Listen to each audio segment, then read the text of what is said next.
So in this video, we are going to go over a hot topic, how to be a great wedding guest. And the reason why this is such a big topic is because I've seen some recent activity at weddings that left a couple couples feeling a little stressed out and disappointed in their guest. And I don't want that to happen to you because I know you understand that these couples are spending months, if not years, a whole lot of time and money and planning their big day. And I know that you, as the wedding guest, want to make sure that you are the best guest possible. So I'm here to share with you some great tips on how you can be the best wedding guest ever. Stay tuned.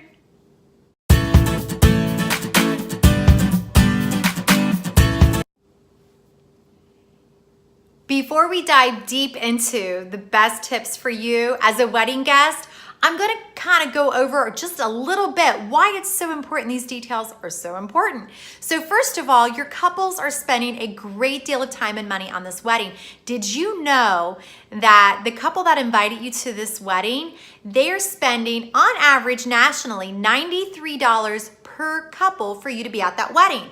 And how that breaks down is, when you come to a wedding, you're eating the food, and then your place requires a bigger table. So you're paying for the place setting, the table, the linen, the decor. A portion of you is also paying for the entertainment and the staff and the bar. So you can understand why it costs so much for couples to pay for each individual guest. So $93 is kind of hard for me to do math with. I'm not a math whiz. I never claimed to be. So we're going to round it up to 100. So in today's video, you understand, or I have an easy way to explain what the cost of you being at a wedding is.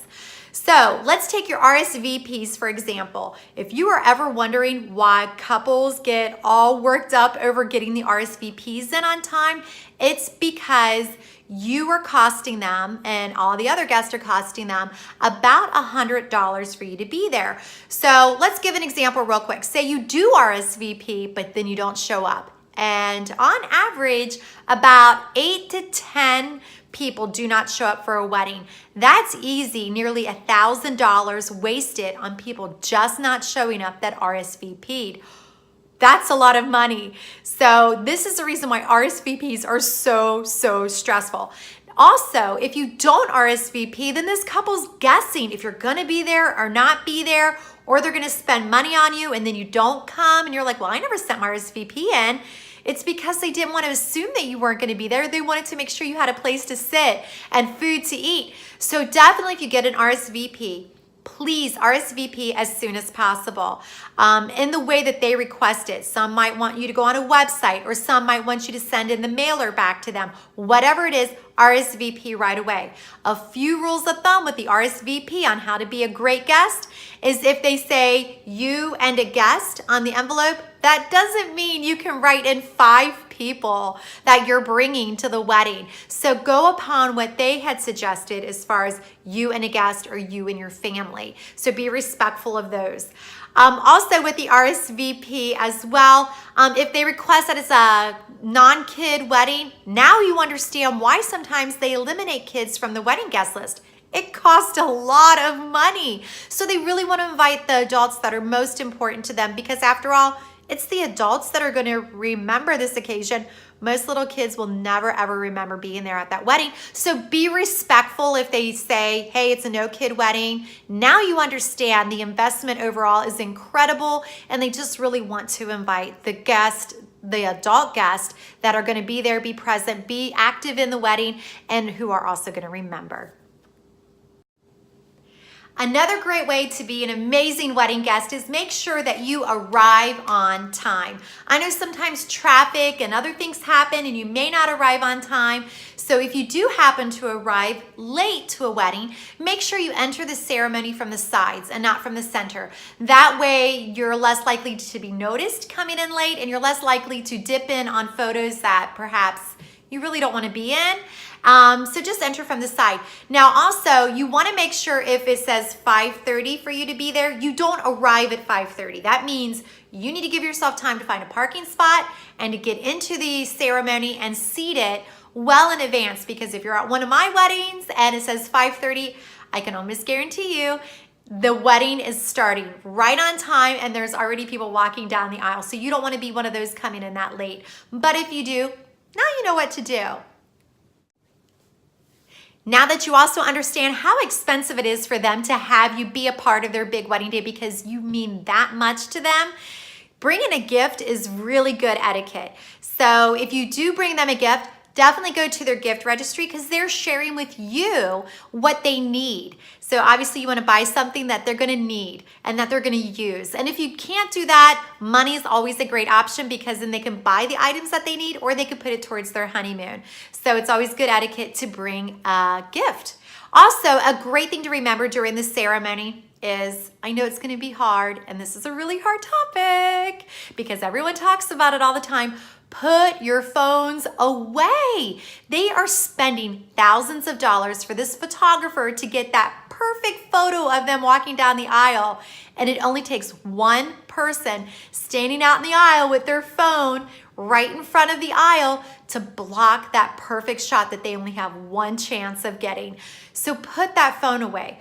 Turn it off. Don't go scrolling through Facebook during the ceremony. Be fully present because I will tell you, they notice. Just recently, I asked a groom what was the most frustrating thing in regards to your wedding guest on your wedding day because I did some research before making this video because I wanted to give you the best advice.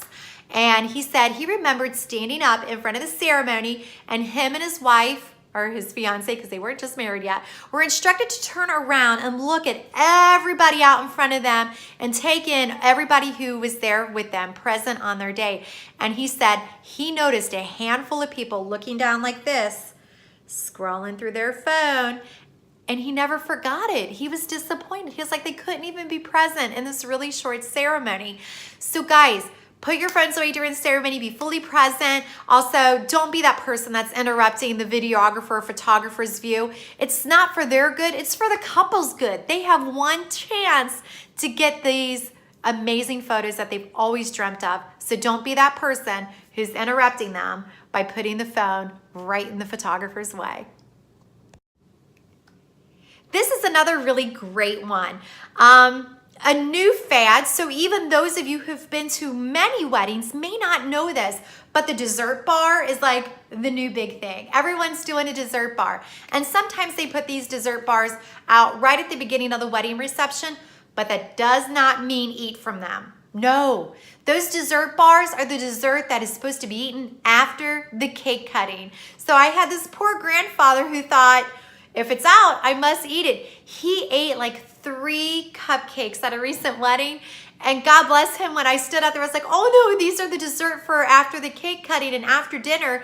He goes, oh my God, I already ate 3 of them. And he felt terrible, and I felt terrible for him too. So don't be that guest who eats all the dessert before it's dessert time. So leave the dessert table alone until after the cake cutting.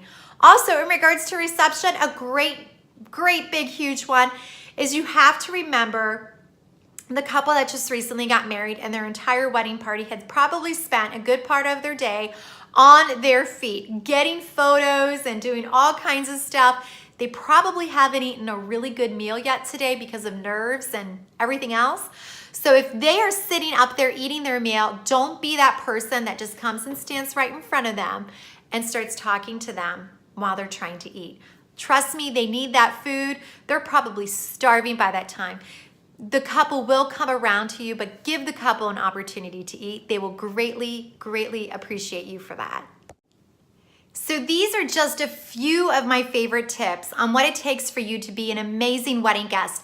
I would love to see your suggestions in the comments below on what it takes to be a wedding guest that is memorable and everyone's gonna love. So guys, comment below some of your best tips on what it takes to be an amazing wedding guest. I appreciate you watching this video. I'm Dana Renee, your wedding planner, where I help you couples save time, stress, and money when planning your dream wedding. To continue this conversation and for more great info on wedding planning, please join us at our private Facebook group called Your Wedding Tribe.